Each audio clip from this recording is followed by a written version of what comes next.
Hello, good afternoon. So my name is Samuel Venegas, and this is my submission for Activity 8 of the course Doing Business in the Americas. Now, I'm supposed to talk about the talk that we had with our special guest, my thoughts, opinions, what I learned from it, what I took from that talk. Now, I want to start off by mentioning the first thing that the guest started out with. I thought it was a really good topic, that we're always negotiating. And I definitely agree with this. I do think this way as well. Because, we're negotiating ever since we're little kids. I believe it's in human nature to negotiate. I think that even though unconsciously you negotiate, you don't even know, you don't realize you're negotiating. Maybe like an example, like the guest said, when you're a little kid, like you simply want, I don't know, your favorite food, and you negotiate with your mom. She's like, what are you gonna make? And she tells you, like, oh, can you make this today, and you can make that, this other thing tomorrow. Like, I believe a negotiation is always having to, it always involves a win-win. Otherwise, it's not really negotiating. You're just asking for something. So if you're just asking for something, you're not really giving nothing in return, but you want something. So that, essentially that's what it is to ask.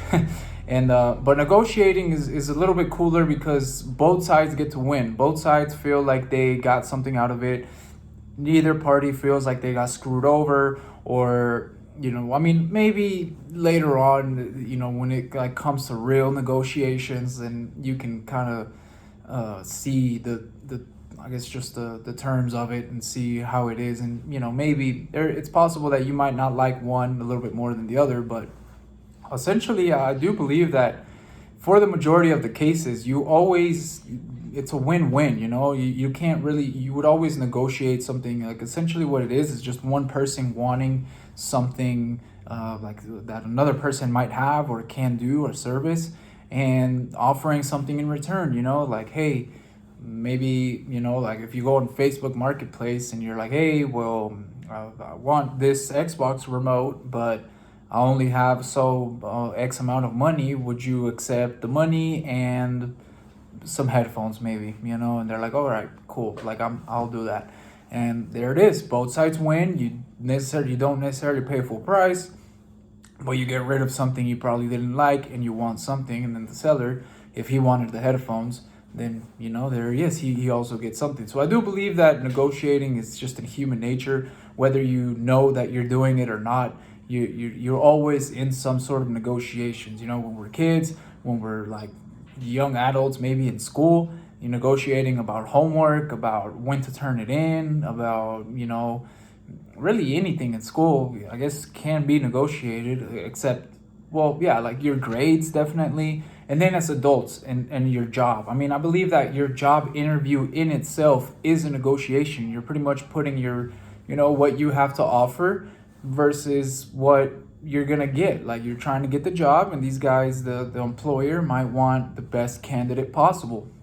So it's a negotiation. Both of them win. So there's that. And then the next topic was that I found interesting was, he mentioned that it's a process to become your best self. Becoming disciplined in a way. I believe that being disciplined is really, really important. It plays a huge role into who you develop, and it kind of goes a little bit hand to hand with the next topic that he spoke to, which also I found really interesting, which is that your personal life matters to how people perceive you. So, let's face it, everybody judges everybody. By the clothes you're wearing, by the way you carry yourself, by the way you speak, by your actions, you're always getting judged. Unfortunately, there's a saying like, don't judge a book by its cover, but if the cover is all there is to show, then people are going to judge that. So a lot of the times we don't just go around opening ourselves up to everybody. That's why they have to just judge us probably based on our appearance and our actions and the way we handle ourselves. So given that you're going to get judged, becoming disciplined to become your best self, it definitely is a process. I mean, it can be anything. It can be like, I guess, your appearance. If you're disciplined in what you eat, if you don't eat like total junk food all the time, that's a struggle because junk food is great. Everybody likes it. Obviously, everyone likes a good burger, maybe some pizza or like some like boneless or something. And unfortunately, for the most people, I guess there is a few lucky people that can eat all day, everything, anything they want, and they're just not gonna gain weight. But for the majority of the people in the world, that does have its bad repercussions to just eat whatever you want. So that's a discipline in itself. Going to the gym, doing exercise, that's a discipline.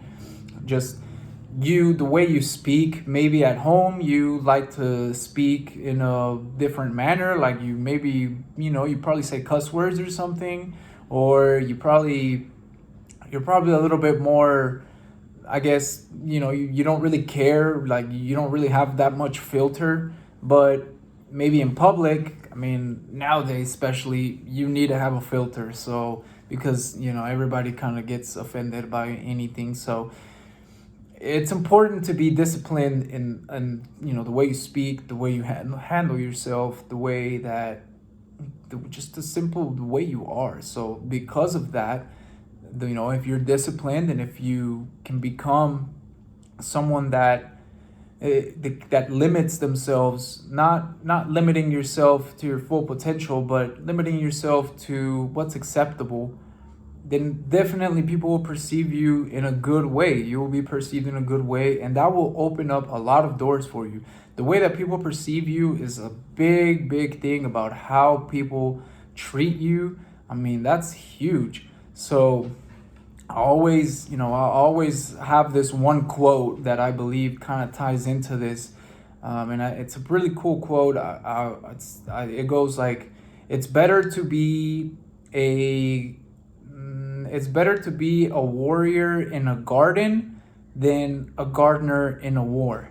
Meaning, it's best to have the ability to do something, but hold yourself down and just kind of control yourself, rather than to not have the ability and need it. Because if you need it and you can't do something, then that's kind of it's a tough luck for you. But the next topic was not the next topic, but what I found interesting was doing business face to face.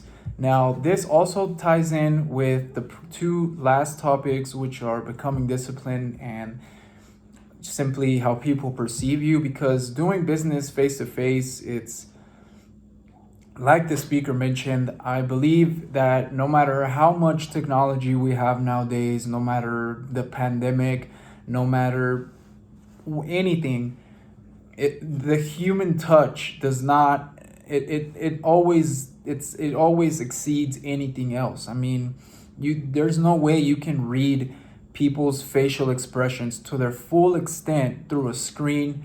Just the hand gestures, the body movement, every single thing that you can judge or that you can see to know how whatever it is business you're doing is going. It's always going to be better face to face. I mean, simply people will respect face to face more. I mean, whether you're the seller or you're the buyer, I really like that he mentioned that if you're the buyer, you have to go face to face to see these things, to see what it is you're gonna buy, to see what you're gonna offer. If you're buying to sell it again, of course, to see exactly what it is, to get in there and actually know what's going on. And I mean, there's nothing like being present in the moment of anything. I mean, it's like, would you rather watch a concert on YouTube or go live? Like, obviously, it's live is a whole different experience. You're literally living it. So you're going to have way more, many more points of reference and experiences and just overall opinions about everything. Now, that also ties into the next topic, which is getting ready to struggle or sacrifice for the business, which he mentioned. For example, like if you're doing business with maybe people from a different country, just the customs that they have, the culture, maybe even the time zone. He mentioned that the time zone, like you can't, it's not like if somebody from across the world is their afternoon, it's probably your midnight. You can't no, I'm asleep. You can't just put that off and excuse it. Like there's, if you're gonna do business, I do agree that you have to be ready to struggle. You have to be willing to put in sacrifice and hard work, sweat and tears, because no business, I mean, unless you're really lucky and you invested into crypto or something like early on, then it's not a easy thing to do. It's not something that you can just simply from overnight get rich, like, and do a business and start up a business. Like, man, that's hard. It takes a lot of dedication, especially starting out, because think about it, when you're starting out, you need, I mean, if you're going to be hiring people, if you're going to be having people on your payroll, you need the best of the best. A small business needs the best of the best, needs pure diamonds in the rough. Because if you don't have those sort of people, the diamonds in the rough, man, it's going to go down quick, because it's barely starting up. Anything can tip it over. So if you just have one person that is not with the program, that's not really trying to do, not with on the same page as everybody else, it can potentially knock over that business. And it could have possibly been a good business. It could have been a good run. It could have been something great. And because of bad choice or bad, workers, then it's bad. So running a business is hard. You need to be ready to sacrifice a lot of things for it.